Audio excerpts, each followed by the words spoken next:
आखिर कैसे पकोड़े का ठेला लगाने वाले इस लड़के ने 75,000 करोड़ का बिजनेस एम्पायर खड़ा कर दिया। मैं बात कर रहा हूँ धीरू भाई अंबानी की, जिन्होंने अपनी लाइफ में 300 रुपए महीने की नौकरी भी की और अरबों का बिजनेस भी बनाया, जिनके नाम से आज दुनिया रिलायंस इंडस्ट्रीज को जानती है। पर यह सफर इतना आसान नहीं था, इसमें कई ट्विस्ट और टर्न्स आए, लेकिन उन्होंने हर सेटबैक को एक नई अपॉर्चुनिटी में बदला और एक मिसाल बन गए। हमारी कहानी शुरू होती है 28 दिसंबर 1932 को, जब गुजरात के चोरवट गांव की एक मिडिल क्लास फैमिली में धीरू भाई का जन्म हुआ। उनके पिता हीराचंद गोवर्धन भाई अंबानी एक स्कूल टीचर थे और परिवार के बच्चों की देखभाल करते हुए घर चलाना उनके लिए बहुत मुश्किल होता था। अब पिता की मंथली सैलरी 300 रुपए थी, जो उस वक्त के हिसाब से परिवार के लिए काफी नहीं थे।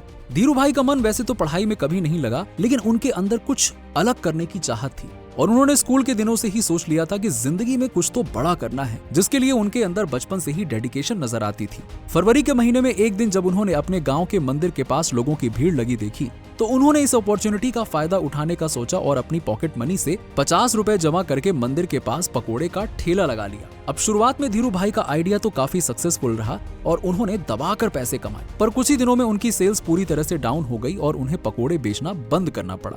अब ये धीरू भाई की लाइफ का पहला सेटबैक था, लेकिन उन्होंने इसे एक फेलियर नहीं बल्कि एक लेसन की तरह समझा। इसी दौरान उन्हें पता चला कि लोग यमन जाकर पैसे कमा रहे हैं और अपनी जिंदगी सुधार रहे हैं। तब उन्होंने यहाँ भी अपनी किस्मत आजमाने का फैसला किया और 17 साल की उम्र में वो एक नए सपने के साथ यमन पहुँच गए, जहाँ उन्हें 300 रुपए की सैलरी पर पेट्रोल पंप पर काम मिल गया। यहाँ धीरू भाई ने मार्केटिंग और कस्टमर्स के साथ अच्छे रिलेशन रखने के लेसन सीखे। धीरू भाई पेट्रोल पंप पर आने वाले कस्टमर्स को ज्यादा पेट्रोल भरवाने के लिए कन्विंस करते थे, जिसका असर कुछ ही समय पर पेट्रोल पंप के रेवेन्यू पर दिखने लगा। इससे खुश होकर पेट्रोल पंप के मालिक ने उन्हें प्रमोट करके मैनेजर बना दिया और यहाँ से उन्होंने सीखा कि हर छोटे काम में बड़ी अपॉर्चुनिटी छिपी होती है, जिसे बस एक्सप्लोर करने की देर है। पर धीरू भाई के सपने भला अभी कहाँ पूरे होने वाले थे। एक दिन वो कैफे में बैठकर चाय पी रहे थे, तब उन्होंने सुना कि यमन के सिल्वर रियाल के सिक्कों की वैल्यू उनकी चांदी की वजह से काफी ज्यादा है। अब लोगों के लिए तो ये सिर्फ एक मजाक था या बातचीत का मुद्दा था, लेकिन धीरू भाई अंबानी के लिए ये एक अपॉर्चुनिटी थी। उन्होंने एक मशीन खरीदी और 1000 रुपए की इन्वेस्टमेंट के साथ सिक्कों से चांदी एक्सट्रैक्ट करना शुरू किया। हालांकि कुछ ही समय में यमन के अंदर सिक्कों की कमी नोटिस की गई, जिसकी इन्वेस्टिगेशन के दौरान अथॉरिटीज को धीरू भाई के मास्टरमाइंड के बारे में पता चला। लेकिन इससे पहले कि यमन की गवर्नमेंट उनके खिलाफ कोई एक्शन ले पाती, वो अपने प्रॉफिट समेटकर भारत लौट आए, जहां उन्होंने 1958 में रिलायंस इंडस्ट्रीज लिमिटेड की शुरुआत की। अब धीरू भाई अंबानी ने नोटिस किया कि भारत की टेक्सटाइल इंडस्ट्री काफी तेजी से बढ़ रही है, लेकिन नए व्यापारियों के लिए ये मार्केट एक क्लोज्ड क्लब की तरह था। बड़े ट्रेडर्स के यूनियन नए एंट्रेंट्स को ब्लॉक करते थे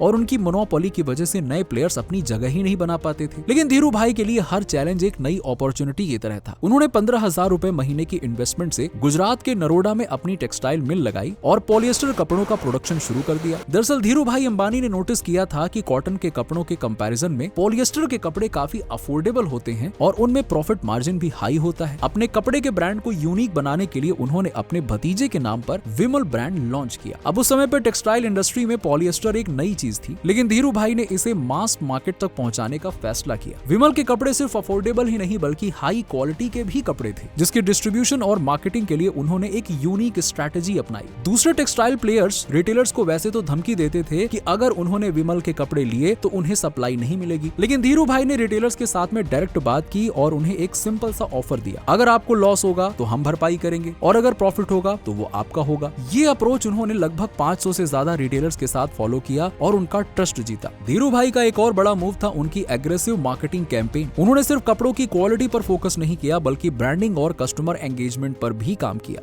और इन्हें एक लग्जरी फील देने के लिए कपड़ों की प्रेजेंटेशन पर भी काफी फोकस किया। 1960s के अंत तक विमल के कपड़े इंडिया के टेक्सटाइल मार्केट का 20% हिस्सा बन चुके थे। हालांकि इस सफर के दौरान धीरू भाई को काफी चैलेंजेस का सामना करना पड़ा, लेकिन अपने हार्ड वर्क और डिटर्मिनेशन से उन्होंने विमल के कपड़ों को हर घर का हिस्सा बना दिया। साल 1966 में धीरू भाई ने टेक्सटाइल प्रोडक्शन को और एक्सपैंड करने के लिए 50 लाख रुपए की इन्वेस्टमेंट से एक नया प्लांट एस्टैब्लिश किया। साथ ही उन्होंने अपनी सप्लाई चेन और लॉजिस्टिक्स पर भी काफी काम किया, जिससे कि विमल के कपड़ों को देश के कोने कोने तक पहुंचाया जा सके। धीरू भाई का एक और रेवोल्यूशनरी स्टेप था टेक्सटाइल मार्केट में डायरेक्ट टू रिटेलर्स मॉडल का इंट्रोडक्शन। इस मॉडल के थ्रू उन्होंने बीच के मिडिल मैन को ही एलिमिनेट कर दिया, जो उस वक्त के टेक्सटाइल मार्केट के लिए एक बहुत बड़ी बात थी। इससे उनके कपड़ों की कॉस्ट भी काफी कम हो गई और उनके प्रॉफिट्स भी बढ़ने लगे और यही रीजन था कि साल 1970 यानी कि 1970 तक उनका एनुअल टर्नओवर 1.5 करोड़ रुपए तक पहुंच गया था। धीरू भाई के लिए विमल सिर्फ एक ब्रांड नहीं बल्कि एक मिशन था। वो सिर्फ एक बिजनेस नहीं कर रहे थे बल्कि एक नई सोच को इंट्रोड्यूस कर रहे थे। लेकिन ये सफर अभी तक खत्म नहीं हुआ था। साल 1977 रिलायंस के इतिहास में एक नए चैप्टर की शुरुआत लेकर आया। टेक्सटाइल इंडस्ट्री में अपना बेस मजबूत कर चुकने के बाद धीरू भाई अंबानी ने रिलायंस का आईपीओ लाने का फैसला किया, जो कि आजाद भारत का पहला आईपीओ होने वाला था। रिलायंस के आईपीओ में 10 रुपए पर शेयर की प्राइस पर टोटल 28 लाख शेयर्स मार्केट में ऑफर किए गए थे। धीरू भाई का फोकस सिर्फ बड़े इन्वेस्टर्स पर नहीं था बल्कि कॉमन मैन को भी अपने साथ जोड़ने का विजन रखते थे, और यही कारण था कि कई रिटेल इन्वेस्टर्स को तो उन्होंने अपने आईपीओ में इन्वेस्ट करने के लिए पर्सनली कन्विंस किया, जिसका रिजल्ट ये हुआ कि टोटल 58,000 इन्वेस्टर्स ने इस आईपीओ में पार्टिसिपेट किया।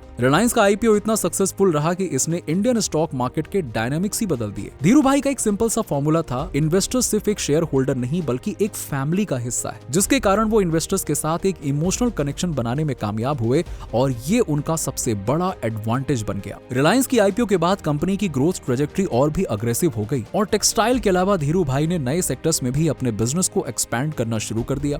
साल 1980 में महाराष्ट्र के पाताल गंगा में धीरू भाई अंबानी ने 50 करोड़ की कॉस्ट में अपना पहला पॉलिएस्टर फाइबर प्लांट एस्टैब्लिश किया, जो कि उनके ग्लोबल एक्सपेंशन के विजन के लिए एक लैंडमार्क प्रोजेक्ट था। अब वो पॉलिएस्टर फाइबर की बढ़ती डिमांड को फुलफिल कर पा रहे थे। उस समय के दूसरे टेक्सटाइल प्लेयर्स रिलायंस की सक्सेस को टेम्पररी मानते थे और कहते थे कि लॉन्ग टर्म में ये सस्टेनेबल ग्रोथ नहीं कर पाएंगे। लेकिन धीरू भाई ने इन नॉइसेस पर ध्यान नहीं दिया और अपना फोकस रिलायंस को एक मल्टी इंडस्ट्री जायंट बनाने पर रखा। अब रिलायंस का अगला बड़ा स्टेप था बैकवर्ड इंटीग्रेशन, एक ऐसा मॉडल जिसमें रॉ मटेरियल प्रोडक्शन से लेकर फिनिश्ड गुड्स तक हर प्रोसेस कंपनी के अंडर होता है। इससे वो कॉस्ट और सप्लाई चेन को कंट्रोल कर सकते थे और क्वालिटी को और बेहतर बना सकते थे। साल 1986 तक रिलायंस का टर्नओवर 700 करोड़ रुपए तक पहुंच गया। ये सिर्फ एक फाइनेंशियल सक्सेस नहीं थी बल्कि इसने इन्वेस्टर्स का भी भरोसा जीत लिया था, और रिलायंस अब हर छोटे बड़े इन्वेस्टर्स के पोर्टफोलियो का एक इंपॉर्टेंट हिस्सा बन चुका था। इसी बीच एक और महत्वपूर्ण मोमेंट तब आया जब 1986 में रिलायंस की एनुअल जनरल मीटिंग हुई। इसमें लगभग 30,000 शेयर होल्डर शामिल हुए, जिसने कॉर्पोरेट गवर्नेंस की हिस्ट्री में एक नया रिकॉर्ड बना दिया। रिलायंस की एजीएम किसी फेस्टिवल से कम नहीं लगती थी, और इसका क्रेडिट धीरू भाई अंबानी की विजनरी लीडरशिप को जाता है। रिलायंस की सक्सेस में सबसे बड़ा हिस्टोरिक टर्न तब आया जब साल 1998 में धीरू भाई ने गुजरात के जामनगर में दुनिया की सबसे बड़ी रिफाइनरी बनाने का प्लान अनाउंस किया। इसके लिए उन्होंने 25,000 करोड़ रुपए की इन्वेस्टमेंट की थी।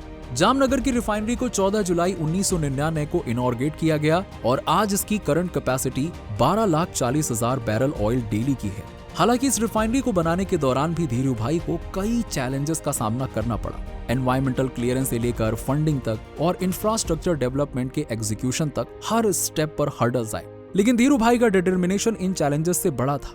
उन्होंने हर प्रॉब्लम का सलूशन निकाला और रिफाइनरी को रिकॉर्ड टाइम में कंप्लीट किया। साल 2000 तक इसे ऑपरेशनल बना दिया गया, जिसने रिलायंस को ग्लोबल मैप पर एक मेजर प्लेयर बना दिया। धीरू भाई ने सिर्फ एक साल में ही जामनगर रिफाइनरी के एनुअल रेवेन्यू को 15,000 करोड़ रुपए तक पहुंचा दिया, जिसने न सिर्फ भारत बल्कि ग्लोबल ऑयल प्रोसेसिंग इंडस्ट्री को बदल कर रख दिया। रिलायंस ने इस रिफाइनरी के जरिए न सिर्फ रॉ ऑयल प्रोसेस करना शुरू किया बल्कि केमिकल्स और पेट्रोकेमिकल्स का प्रोडक्शन भी एक्सपैंड किया। ये बैकवर्ड इंटीग्रेशन का मॉडल रिलायंस को दुनिया की सबसे एफिशिएंट कंपनीज में से एक बनाने में सफल रहा। यही नहीं, रिलायंस ने ग्लोबल इन्वेस्टर से भी पैसा उठाना शुरू किया, जो कि उस समय किसी भी इंडियन कंपनी के लिए बहुत बड़ी बात थी। रिलायंस ने यूरो बॉन्ड्स और ग्लोबल डिपॉजिटरी रिसिप्ट्स के जरिए 10,000 करोड़ रुपए रेज किए, जो कि उनके ग्लोबल एम्बिशन को फ्यूल करने के लिए काफी थे। अब तक रिलायंस टेलीकम्युनिकेशन और एनर्जी सेक्टर में भी एंट्री कर चुका था, जो कि आज तक कंपनी के लिए बैकबोन बने हुए हैं। धीरू भाई अंबानी के इस विजन ने रिलायंस के बिजनेस को डाइवर्सिफाई किया और एक कंज्यूमर ब्रांड से उठकर इसे एक इंफ्रास्ट्रक्चर जायंट बना दिया। तभी तो साल 1996 और 1998 में धीरू भाई अंबानी का नाम एशिया वीक मैगजीन की 50 most powerful people in Asia की लिस्ट में शामिल किया गया। साल 2000 तक रिलायंस का टोटल टर्नओवर 60,000 करोड़ रुपए पहुंच चुका था और कंपनी का नाम ग्लोबल फॉर्च्यून 500 कंपनीज में शामिल हो गया। इसने धीरू भाई पर ट्रस्ट करने वाले हर छोटे बड़े इन्वेस्टर को जबरदस्त रिटर्न दिया। दोस्तों, धीरू भाई अंबानी का सफर जितना इंस्पायरिंग था उतना ही चैलेंजिंग भी रहा। अपने कंटिन्यूअस एफर्ट्स और विजनरी थिंकिंग के दम पर उन्होंने रिलायंस को एक बिजनेस एम्पायर में बदल दिया। लेकिन इस प्रोसेस के दौरान उन्हें कई पर्सनल और प्रोफेशनल चैलेंजेस का सामना करना पड़ा। अपने एम्बिशन की दौड़ में भागते हुए वो हेल्थ पर खास ध्यान नहीं दे पाए और साल 1986 में उन्हें पहला हार्ट अटैक आया, जो उनके लिए एक बड़े सेटबैक की तरह था। डॉक्टर्स ने उन्हें रेस्ट करने की सलाह दी, लेकिन धीरू भाई अंबानी का नेचर ऐसा था कि वो रुकना ही नहीं जानते थे। हेल्थ इश्यूज के बावजूद उन्होंने अपने बिजनेस को एक नई हाइट तक पहुंचाया। हार्ट अटैक के बाद तो धीरूभाई अंबानी ने अपने बेटे मुकेश और अनिल अंबानी को रिलायंस के डे टू डे ऑपरेशंस में इन्वॉल्व करना शुरू किया। ये स्ट्रैटेजिक डिसीजन था जो उनकी लेगेसी को अगली जनरेशन तक सस्टेन करने के लिए जरूरी था। मुकेश और अनिल को अलग अलग सेक्टर्स का चार्ज दिया गया, जिसमें मुकेश पेट्रोकेमिकल्स और रिफाइनरी के ऑपरेशन संभालते थे, जबकि अनिल फाइनेंशियल और टेलीकॉम वेंचर्स पर फोकस करते थे। इस ट्रांजिशन के बावजूद धीरूभाई हर बड़े डिसीजन में एक्टिवली शामिल होते रहे। साल 1990 के दौरान जब ग्लोबल मार्केट से फंडिंग और पार्टनरशिप की बात आई, तब उन्होंने अपनी लीडरशिप और नेटवर्किंग के जरिए रिलायंस के लिए नई अपॉर्चुनिटीज खोली, लेकिन उनकी हेल्थ कंडीशंस धीरे धीरे उनके काम करने की कैपेसिटी को लिमिट कर रही थी। साल 2002 में उनकी हेल्थ कंडीशंस और बिगड़ गई और उन्हें दूसरा स्ट्रोक आया। ये उनका सबसे क्रिटिकल हेल्थ क्राइसिस था जो उन्हें हमेशा के लिए उनके एम्पायर से दूर ले गया। 6 जुलाई 2002 को 69 साल की उम्र में धीरूभाई अंबानी का देहांत हो गया। उस समय रिलायंस का टर्नओवर 75,000 करोड़ पर था और कंपनी ग्लोबल फॉर्च्यून 500 लिस्ट में अपना नाम बना चुकी थी। उनका जाना सिर्फ उनकी फैमिली के लिए नहीं बल्कि पूरे देश के लिए एक बड़ी क्षति थी। धीरूभाई अंबानी सिर्फ एक बिजनेसमैन नहीं बल्कि एक सपनों के सौदागर थे। उन्होंने हर एक आम इंसान को दिखाया कि अगर सोच बड़ी हो और हार्ड वर्क से डर न लगे तो दुनिया में कुछ भी मुमकिन है। आज रिलायंस सिर्फ एक कंपनी नहीं बल्कि एक लेगेसी है जो हर नए एंटरप्रेन्योर के लिए एक इंस्पिरेशन है। धीरूभाई का एक सिंपल सा मंत्र था, growth has no limits, keep revising your vision. उनकी ये बात हर सपने देखने वाले इंसान के लिए एक मिसाल है। आपको धीरूभाई अंबानी के सफर का कौन सा पार्ट सबसे इंस्पायरिंग लगा, कमेंट करके बताओ। और अगर भारत की number 1 tyre company BKT tyre की स्टोरी जाननी है तो अभी इस वीडियो को देखो।